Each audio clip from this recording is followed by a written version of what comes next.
Secret air force से आसमान की तरफ टेक ऑफ करता ये एयरक्राफ्ट तुर्की और वायुसेना के लिए क्रांति है। ये एयरक्राफ्ट रूसी इलाके में गेम चेंजर साबित हो सकता है। इतना ही नहीं, इससे अमेरिका तक में भी हड़कंप मच गया है। हवा में उड़ता ये छोटा कॉम्पैक्ट F-15 से भी ज्यादा घातक है और पलक झपकते ही दुश्मनों को हवा में ही तबाह कर सकता है, और वो भी बिना किसी पायलट के। तुर्की ने युद्ध को अब एक नया रूप ही दे दिया है, जिसने कई देशों की हालत खराब कर रख दी है। मजे की बात देखिए कि पाकिस्तान, कई देशों की नहीं भाई, सिर्फ और सिर्फ खराब हुई है इंडिया की हालत खराब, क्योंकि अनमैन्ड व्हीकल के अंदर टर्की जो है ये बहुत पहले ही इसका इतना बड़ा नाम है कि दुनिया इसके ड्रोन को, आपको अगर याद हो नागोरो काराबाग में 2020 के अंदर अजरबैजान और आर्मीनिया की जब हो रही थी लड़ाई, उसके अंदर भी टर्की के जो ड्रोन थे वो गेम चेंजर साबित हुए भाई। मतलब सिंगल हैंडली, जैसे पाकिस्तान ने अभी ह्यूमिलेट करके इंडिया को हराया है, सेम इसी तरह आर्मीनिया के भी फटे हालात कर दिए थे। तो जो टर्किश जो ड्रोन है ना भाई, वो तो सबके बाप है। अनमैन व्हीकल का दौर आ गया और मैं ये समझता हूँ इंडिया को इसी पे काम करना चाहिए भाई। अब ये अनमैन जो ये ड्रोन्स और जहाज का कॉन्सेप्ट है, क्योंकि इनके जो पायलट है भाई वो तो ये सेंटर ऑफ ग्रेविटी का शिकार हो रहे हैं। मैं ये समझता हूँ ये अपने लोगों की जानें बचाए और ये सिर्फ ड्रोन ही उड़ाए। और यूक्रेन तुर्की के नए फाइटर जेट को देख बौखला गए। तो आइए सबसे पहले आपको इस रिपोर्ट में तुर्की के फाइटर जेट के बारे में बताते हैं, फिर उसके बाद जानेंगे कि यूक्रेन और पाकिस्तान इसके लिए इतने पागल क्यों हो गए हैं और क्या पाकिस्तान को तो पागल होने की जरूरत ही नहीं है भाई। पाकिस्तान को तो मुंह से निकाले बिना उसके हाथ में आने वाली है कहानियां। ये बोलो तुम्हें खट्टी डगारे शुरू हो गई है। पाकिस्तान भारत के खिलाफ साजिश रचने के लिए तुर्की से इस फाइटर को खरीदेगा, ये भी आगे बताएंगे आपको। दरअसल मीडिया रिपोर्ट्स के मुताबिक दुनिया की लड़ाकू तकनीक अब उस मुकाम पर पहुंच रही है जहां आसमान में बिना पायलट वाले जंगी विमान भी जानलेवा एयर टू एयर मिशन अंजाम दे सकते हैं। तुर्की के किजिलियनमिया अनमैन्ड जेट ने ऐसा ही इतिहास रच दिया है। तुर्की के इस फाइटर जेट ने सटीक और सफलतापूर्वक एक विमान को हवा में ही मिसाइल के जरिए मार गिराया, और वो भी बिना किसी पायलट के। तुर्की ने सिनोप तट पर इस टेस्ट को अंजाम दिया, जिसका वीडियो भी तुर्की ने जारी किया है। किजिलियनमिया ने एयर टू एयर मिसाइल दागी, सीधे टारगेट पर लगी, और मिसाइल ये साबित करती है कि अनमैन्ड कॉम्बैट का नया युग शुरू हो चुका है। यानी बिना किसी पायलट के अब मिसाइल हवा में दागी जा सकती है और दुश्मन को हवा में ही चकनाचूर किया जा सकता है। नहीं, मैं ये समझता हूँ कि इंडिया के लिए तो मेरे को लग रहा है कि अब दिन बहुत कम रह गए।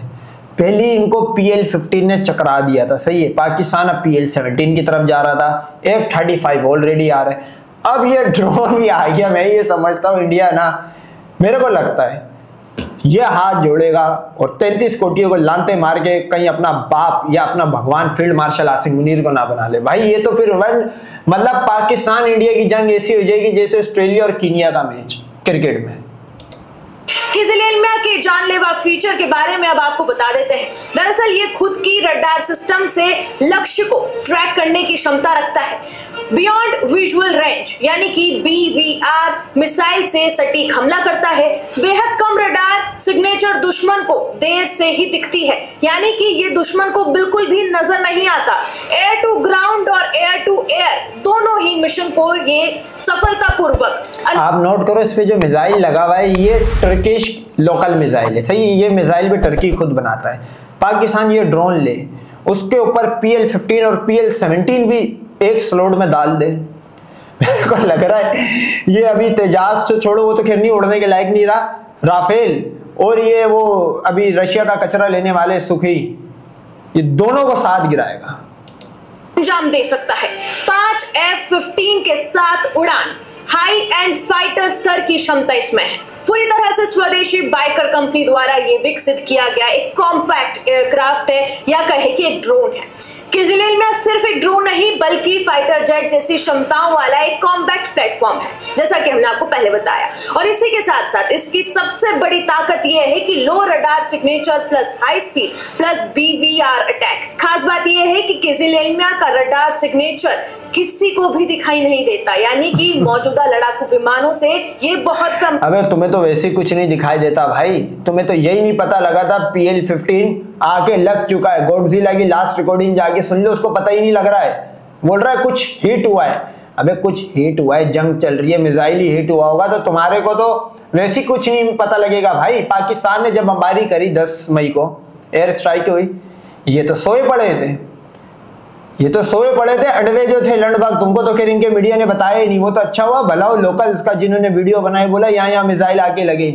हिमाचल बेशक वो पाकिस्तान के बॉर्डर से लगता है, वहां की एयरबेस तक नहीं छोड़ी भाई। लोग पठानकोट और उधमपुर में फंसे रहे, इनकी तो हिमाचल भी हमने उड़ा दिया। तो ये मामला है भाई साहब, इनकी जो फील्डिंग जो सेट हुई है।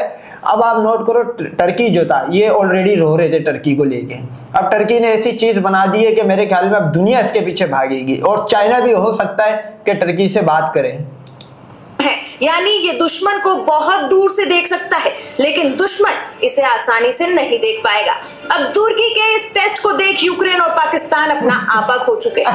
दोनों ही देश, पाकिस्तान और यूक्रेन। भाई यूक्रेन टर्की जो यूरोपियन कंट्रीज में आता है। अब बात ये है कि नेटो वाला, मतलब यूरोपियन नहीं तो नेटो में तो आता ही आता है। अब बात ये कि यूक्रेन तो चलो रो रो के मांग ले तो मांग ले, अबे पाकिस्तान को तो मांगने की जरूरत नहीं है भाई। अभी तुम्हारी ही रिपोर्ट के अंदर तुम लोग बोलते थे ऑपरेशन सिंदूर होने से 1 नहीं 5 दिन पहले टर्की के 2 वॉरशिप आए, ड्रोन दे के निकल गए। तुम लोग खुद ही बोलते हो भाई, हम तो नहीं मानते इस चीज को। इसे खरीदना चाहते हैं यूक्रेन रूस पर हमला करने के लिए और पाकिस्तान भारत के खिलाफ इस्तेमाल करने के लिए। हालांकि अभी इस बात नहीं भाई, तुम्हारे लिए J-17 थंडर काफी है।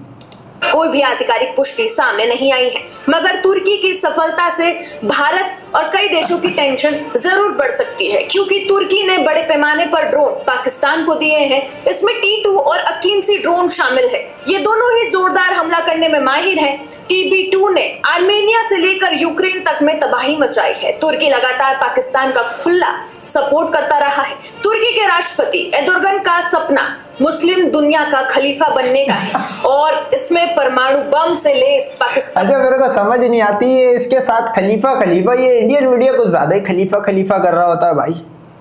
मतलब बेगानी की शादी में अब्दुल्ला दीवाना, भाई कोई भी खलीफा बने तो तुम्हारे लिए तो मौत ही है भाई। MBS बने वो तुम्हारी साइलेंट मौत करता है, ये बन गया ये ओपन मौत करेगा, तो तुम्हारे लिए तो पीछे कुआं और आगे खाई है भाई। उनकी मदद कर सकता है। तुर्की ने भारत के अन्य पड़ोसी देशों जैसे कि मालदीव और बांग्लादेश को भी किलर ड्रोन मुहैया कराए हैं, मगर भारत भी अपनी तैयारियों में पूरा है। दुश्मनों को मुंह तोड़ जवाब कैसे दिया जाता है ये समय समय पर अभी पिछले 6 महीने पहले इन्होंने ट्रेलर दिखाया है। भारत ने पूरी दुनिया को भी दिखाया है।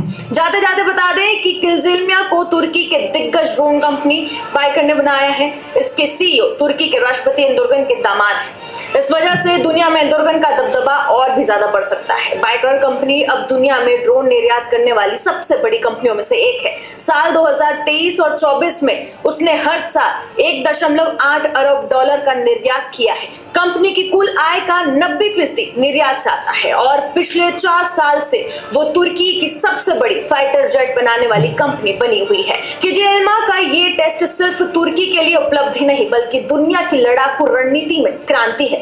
जब बिना पायलट वाला जेट F-15 जैसे हेली क्लास जेट के साथ उड़ते हुए हवा में दुश्मन को। अच्छा, अब आप नोट करो, जो लंड भक्त हो गए हिंदू, वो इस रिपोर्ट को देख के डर जाएगी भाई। फर्स्ट ऑफ ऑल तो ये ड्रोन का सही अभी टेस्ट हुआ है, बट बैटल फील्ड में जब ये होगा, बैटल ग्राउंड के अंदर जब टेस्ट होगा तभी इसको माना जाएगा। आप नोट करो चाइना की मार्केट एकदम कैसे उठी है। PL-15 PL-17 ये तो बहुत पहले का बनाया हुआ इसने। PL-15 का नाम इंडिया के लिए यमराज कैसे बना है, क्योंकि जंग के अंदर उसने काम करके दिखाया है। बिल्कुल ये ड्रोन इसने बना लिया, अच्छा बना दिया, पाकिस्तान को देगा। अब पाकिस्तान इसको उड़ा के चेक करेगा। हाँ, एक आधा अगर गिरा दिया इनका जहाज तो फिर इनका ये ड्रोन कामयाब है भाई। ढेर कर सकता है तो समझिए कि भविष्य का युद्ध पूरी तरह से अब बदलने वाला है। दिखे बिना मारो युद्ध की यही नई परिभाषा अब शुरू हो चुकी है। इस रिपोर्ट पर आप क्या राय रखते हैं कमेंट। इस रिपोर्ट पे तो यही राय है भाई, पीछे कुआं और आगे खाई है भारत के लिए।